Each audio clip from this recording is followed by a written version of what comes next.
식사는 하셔야 할 거고, 식사 끝나고 나면, 어? 남나요? 가시나요? 어? 늘상 하던 대로? 어느 분들이 나가면서 꼭 그 얘기해요. 예, 갔다가 올 거예요. 이렇게 얘기를 해요. 그 다음 주에 오시더라고요.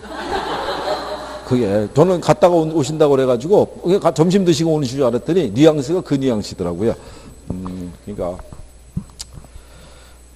자, 1번에 가면요. 재화 X하고 Y가 서로 수요 측면에 보완제라고 하자 이렇게 돼 있죠.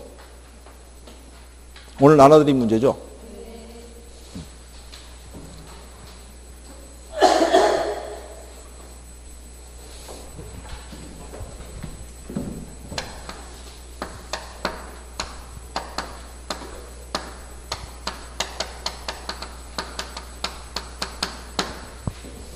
자, X하고 Y제가 서로 수요 측면에 보완제라고 조건을 줬어요. 그죠? 근데 얘가 가격이 어떻게 됐대요? 상승했대요. 그죠? 그러면 얘 수요가 어떻게 돼요? 그럼 얘 수요는요? 가격은요? 그렇겠죠? 네. Y제, X제에 대한 수요는 감소하고 가격도 어떻게 돼요? 하락하겠죠? 그래서 이제 1번 하고요. 4번 하고 있죠. 네, 표현이 같은 거니까 두 개를 갖춘 걸로 보시면 되겠고. 요거 이제 구하실 때요. 만약에 이 표현이 없잖아요. 보완제라는 표현이 없는데 얘가 가격이 상승한다고 나오잖아요. 그렇죠? 그때 수요가 감소하는 재화가 무슨 재화냐? 이렇게 물어보면은 이거를 대입하면 알 수 있죠. 가격이 상승하면 뭐가 감소해요? 수요 감소할 때 얘도 수요가 감소했다는 것은 보완제라는 걸 알 수가 있죠. 무슨 말인지 아시겠죠? 여기가 선뜻 판단이 안 되게 되면 가격 다음에 뭐를 넣으면 돼요? 수요를 넣으면은 확연하게 구별할 수가 있어요. 무슨 말인지 아시겠어요? 만약에 이렇게 나올 거 아니에요. Y제에 대한 가격이 뭐 했대요? 가격이 하락할 때 이렇게 수요가 증가하는 재화 있죠. 네. 얘가 가격이 하락하면 수요가 어떻게 돼요? 증가할 거 아니에요. 증가할 때 같이 증가하면 무슨 재화? 그게 보완제죠, 보완제. 무슨 말인지 아시겠나요? 네. 그 문장이 나왔을 때 그렇게 대입을 해서도 확인을 해보셔도 돼요. 대체제하고 보완제 관계에서. 그래서 자꾸 연습해 보시면 늘어요. 그죠? 얘가 만약에 가격이 뭐 했대요? 상승했대요. 그러면은 수요가 증가하는 재화를 무슨 재화라고 하겠어요? 그러면 이걸 써보면 되죠. 가격이 상승하면 얘 수요는 어떻게 돼요? 감소할 거 아니에요. 얘가 증가하면 얘는 무슨 재화? 대체제예요, 대체제. 대신 소비하니까. 무슨 말인지 아시겠죠? 네. 2번에 가면, 자, 소형 아파트의 가격이 상승할 때 소형 아파트인 대체제인 오피스텔의 수요 변화를 가장 잘 나타낸 것을 물어봤죠. 그럼 여기도 지금 해놓은 거잖아요. 그죠?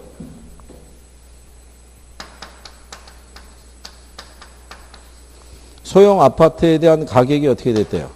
상승했대요. 그러면 얘 수요는 어떻게 돼요? 얘는 감소하겠죠. 그렇죠? 그러면 거기 대체제인 오피스텔 있죠. 얘는 어떻게 되겠어요?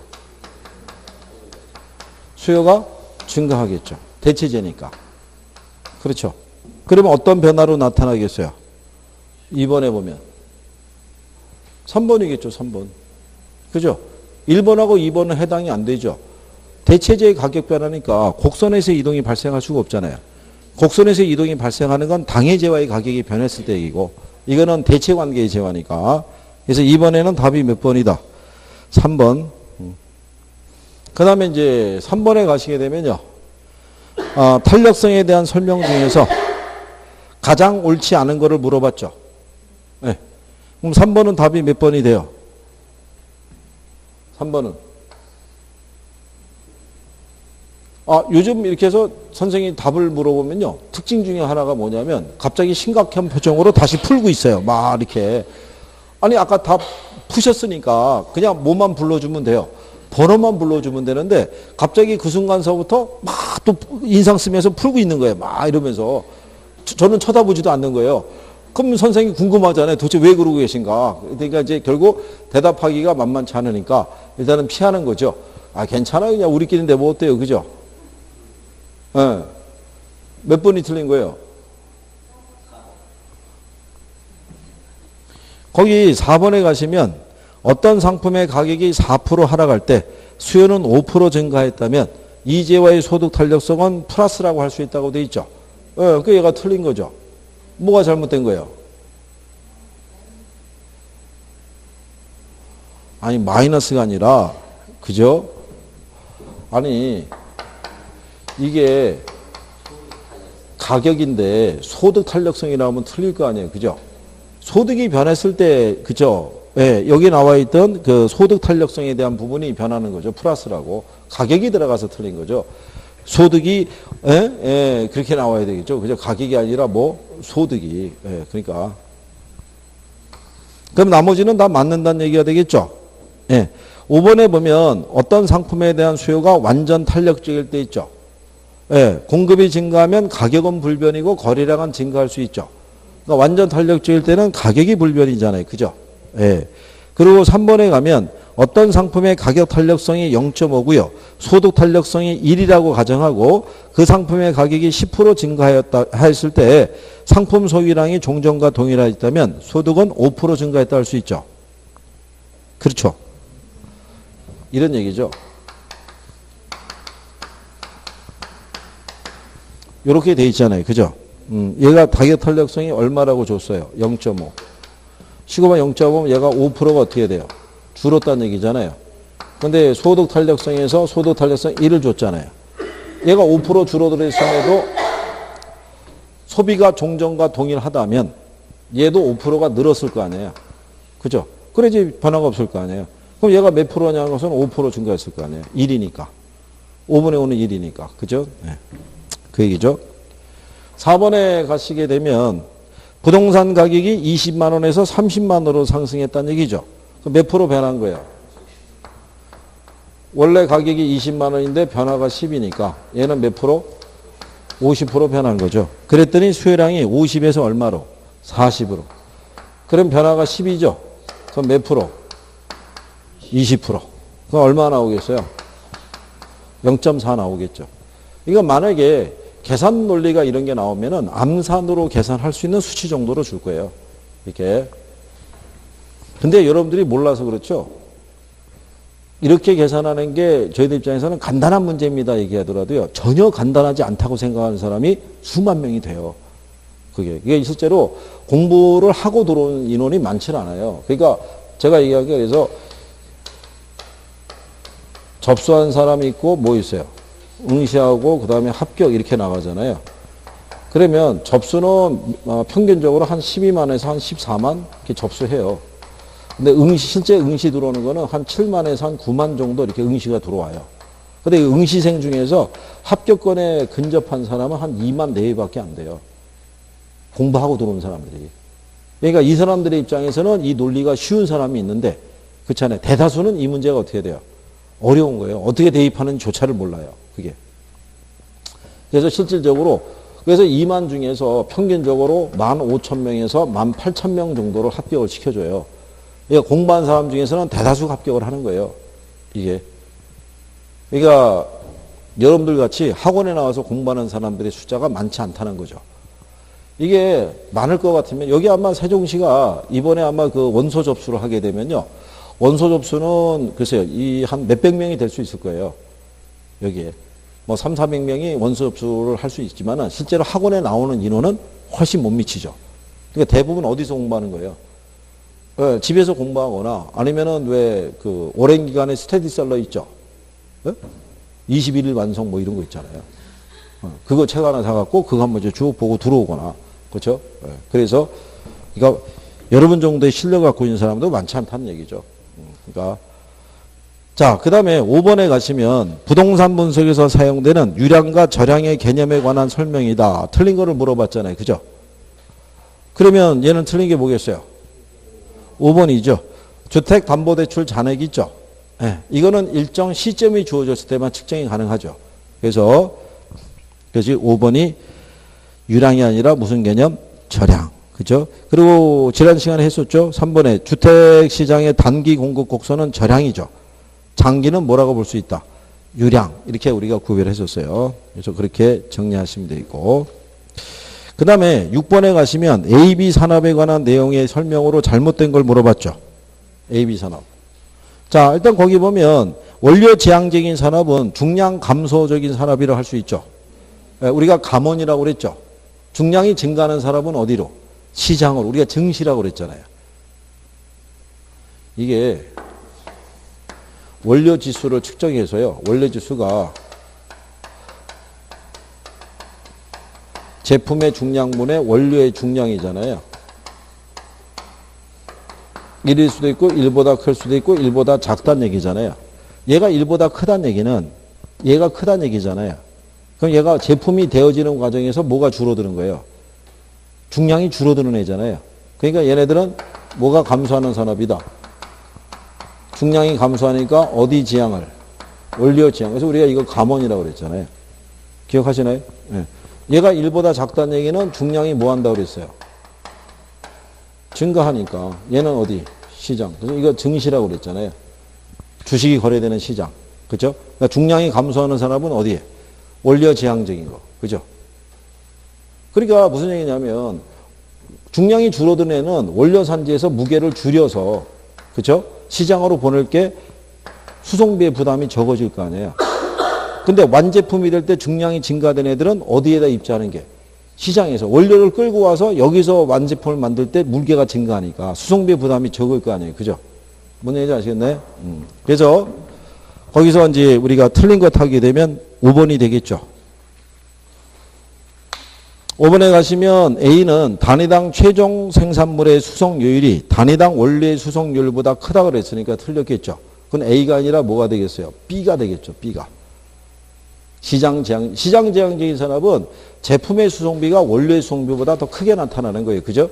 그러니까 얘네는 어디에 입자하는 게 낫다는 거예요? 시장에. 그죠? 무슨 얘기인지 아시겠나요? 제가 그때 이거 했었잖아요. 콜라 있죠? 네. 콜라를 만들기 위해서는 우리가 원액이 들어가야겠죠? 그렇잖아요. 그럼 만약에 콜라를 100리터를 만들어야 돼요. 그럼 얘가 제품이죠? 그렇죠? 얘는 원료잖아요. 그런데 얘를 100리터를 만들기 위해서 원액이 100리터 들어가는 건 아니죠. 원액은 한 5리터밖에 안 들어간다고요. 그러면 원료의 수송비하고 제품의 수송비를 따지면 어느 게 비중이 커요? 제품의 수송비가 비중이 크잖아요. 그러니까 얘들은 어디에 입자하는 게 낫다는 거예요? 시장에. 그러니까 5리터를 일로 보내서 여기서 물 95리터를 추가해서 여기서 완제품을 만드는 게 유리하다는 얘기죠. 여기서 물 95리터를 추가해서 100리터를 만들어서 시장으로 보내면 운송비의 비중이 더 커지잖아요. 그런 내용이라는 거죠. 자, 그 다음에 7번에 보시면 하프 모형 계산하는 거 알고 계시죠?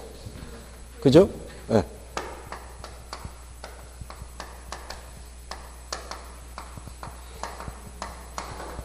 개별 점포의 효용은 매장 면적이고요. 이게 거리에 따른 뭐라고 그랬어요? 예, 마찰 개수고요.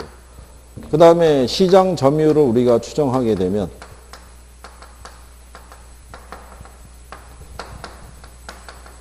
시장 내 모든 점포의 효용이 있죠. 이거는 개별 점포의 효용이 합계니까 분의 개별 점포의 효용이 있죠. 이거를 대입해서 구할 수 있죠. 그래서 거기 보시면 뭐가 있냐면요.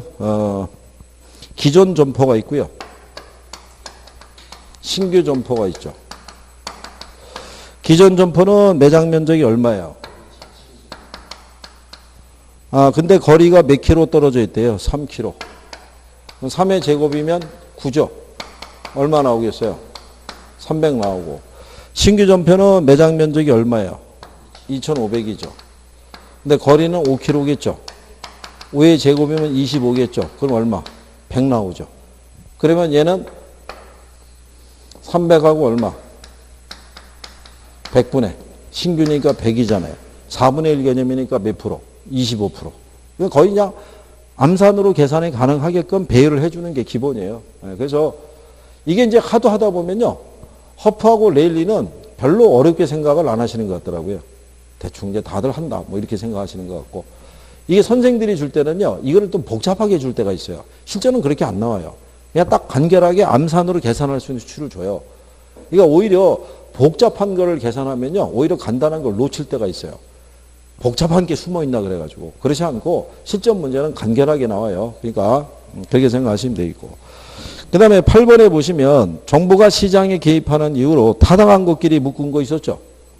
예. 몇 번이 타당한 거겠어요? 자, 1번이죠. 시장기구의 기능으로 해결하기 어려운 소득 재분배 등을 달성하기 위해서 개입하겠죠. 공공재는 과대 생산이 된다, 과소 생산이 된다. 과소. 그렇죠. 그러면 니은이 들어갔는데 다 틀린 거예요. 그죠? 그럼 2번, 3번, 4번은 다 답이 아니죠. 근데 1번하고 5번이 남아있는데 차이가 뭐냐면 디귿이 있죠. 디귿을 갔더니 형평성과 효율성을 추구하기 위해서 정부가 시장에 개입하는 것은 정부의 실패가 나타나지 않는다라고 했잖아요. 그럼 어떻게 돼요? 틀리겠죠. 정부가 오히려 시장에 발생하는 문제를 해결하기 위해서 개입할 때 거꾸로 정부의 실패가 나타날 수도 있어요, 없어요? 있죠. 하지만 정부는 그런 사실을 알면서도 개입을 해야 돼요. 그렇잖아요. 이번에도 왜 최저임금 시급 조정을 했잖아요. 그러니까 이번 정부의 공약이 10,000원, 그 최저임금을 10,000원으로 가는 거니까 그래서 예외적으로 가장 높은 인상률을 나타낸 거죠. 그랬더니 이제 그게 되면서 시급으로 일하는 사람들의 입장에서는 어쨌든 최저시급이 올랐으니까 그 사람들에게는 긍정적이지만 소상공인들은 오히려 부담이 커질 수도 있다 이런 거잖아요. 그게 이제 정부는 거기에 대한 경제적인 지원을 해주겠다 뭐 이렇게 하는데 근데 이제 지역에 보면은 실질적으로 그것에 피해를 보는 사람도 있고요. 원래는 그 정도는 줘도 되는데 평상시에 안 주고 있던 사람들도 있었고 그러니까 어쨌든 간에 일장일단은 있다는 얘기죠. 그러니까 어쨌든 조율은 또 하면 되겠죠. 그래서 여기에서는 답이 몇 번? 1번이 되겠죠. 사적 편익보다 사회적인 편익이 큰 경우 있죠. 어떤 상태예요? 사적 편익보다 사회적인 편익이 큰 경우. 그건 정의의 효과죠. 그러니까 정의의 효과도 균형을 이루지 못하니까 정부는 개입을 해야 되겠죠. 그렇죠? 정의의 효과는 과대 생산된다, 과소 생산된다. 과소죠. 그래서 그 다음에 9번에 가면은 MBB에 대한 설명으로 틀린 거 물어봤어요. 그죠? 틀린 게 뭐다? 2번이 나왔어요. 2번. 2번 외에 다른 의견도 있으신가요? 2번 외에? 일단 이렇게 생각해 보십시오. MBB는 모든 걸 누가 가지고 있어요? 네, 발로 우리가 했으니까. 그러니까 거기 나온 대로요. 그 내용에서 5번에 MBB의 발행자가 저당 채권을 소유하고 모든 위험을 다 얘가 부담하겠죠. 그렇잖아요. 네. 그래서 여기 보시면 MBB는요. 제가 그때 수업할 때 뭐라고 그랬냐면 이거는 기업에서 회사채를 발행해서 자금을 조달하는 수단하고 유사하다고 그런 거죠. 그러니까 자기가 보유하고 있는 자산을 매각하는 형식을 빌려서 자금을 조달하는 방법이 아닌 거예요. 그죠? 자기가 보유하고 있는 자산을 뭐로? 담보로 제공하는 거예요. 그래서 2번에 나온 것처럼 발행자 입장에서 MBB의 발행은 대차 제조패에서 자산의 매각으로 처리한다면 틀린 거죠. 부채를 조달하는 형식으로 우리가 증권을 발행하는 거니까 자산의 매각으로 처리하는 방식이 MPTS예요. 무슨 방식이다? MPTS. 걔는 보유 자산을 지분을 누구에게 매각하는 방식으로 투자자에게 매각하는 방식으로 지분에 관한 모든 권리를 누구에게 넘겨주는 거예요. 투자자에게 넘겨주는 방식으로 하는 거죠. 근데 전체 자산 구성에서는 변화가 없어요. MPTS는. 왜? 자기가 보유하고 있는 자산이 있죠. 저당권이 예를 들어서 한 10억이 있다면 10억을 증권 형태를 빌려서 투자자에게 팔아버리는 대신에 현금 10억이 들어오잖아요. 그러니까 자산 구성에는 변화가 있다 없다? 없다라는 얘기죠. 그래요. 자, 근데 만약에 혹시 틀렸다고 생각이 되면요. 체킹을 하고 지금 요즘 이렇게 별지로 문제를 드리니까 학생분들이 의견을 얘기를 해요.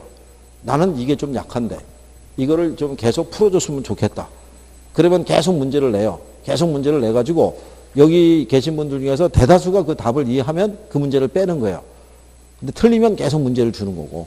여러분들이 지금 풀어야 될 문제가 또 많이 있다고요. 이거 지금 우리가 문제집을 하고 있으니까 지금 문제가 뭐 한 11문제 뭐 12문제 여기 사이 왔다 갔다 하잖아요.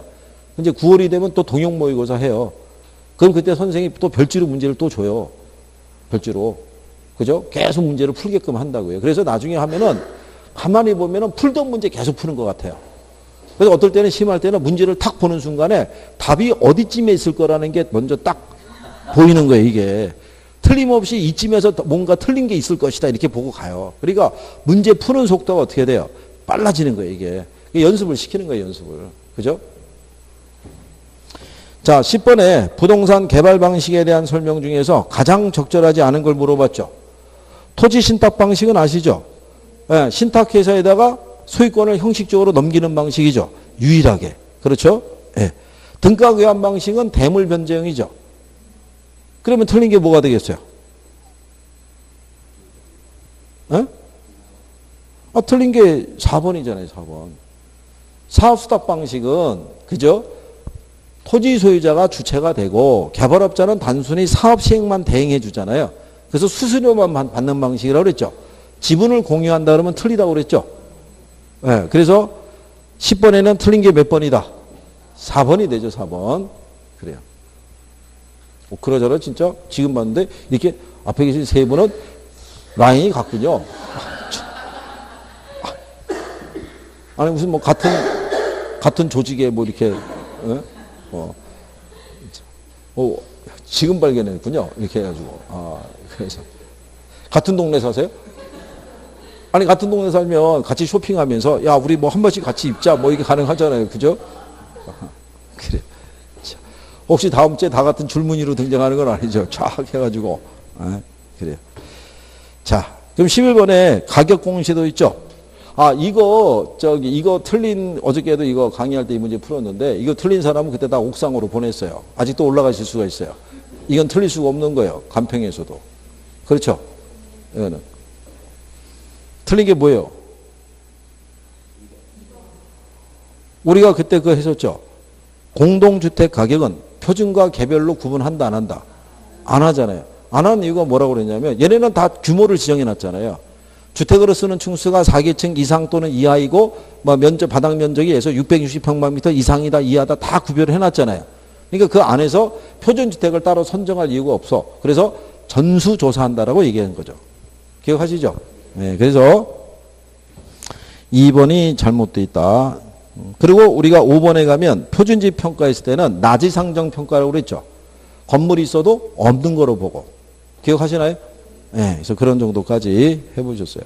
여기 만약에 이렇게 문제 풀었는데요. 틀렸거나 아니면 나는 이거라고 생각했는데 이게 아니었네. 그러면 그 파트를 찾아서 반드시 확인 한번 해줘야 돼요. 그렇죠? 이거는 지금 전범위를 드리잖아요. 네, 그러니까 자꾸 기억을 유지를 하셔야 되니까. 무슨 말인지 아시겠죠? 그래서 그렇게 해서 정리하시면 되겠고. 또 나중에 뭐 안 되거나 힘든 게 있으면은 문제로 또 구성해서 우리가 달아보면 되니까 그렇게 하시면 되겠고. 자, 뭐 점심 드시고 뭐 대부분 남아서 공부하신다고 그러니까. 그렇죠? 특히 여기 줄무늬 같으신 분들은 남아서 다 공부하나요? 그건 아니고. 의기투합 하셔가지고. 그래요. 자, 열심히 해주시고. 자, 오늘은 여기까지 하도록 하겠습니다. 고생하셨습니다. 수고하셨습니다.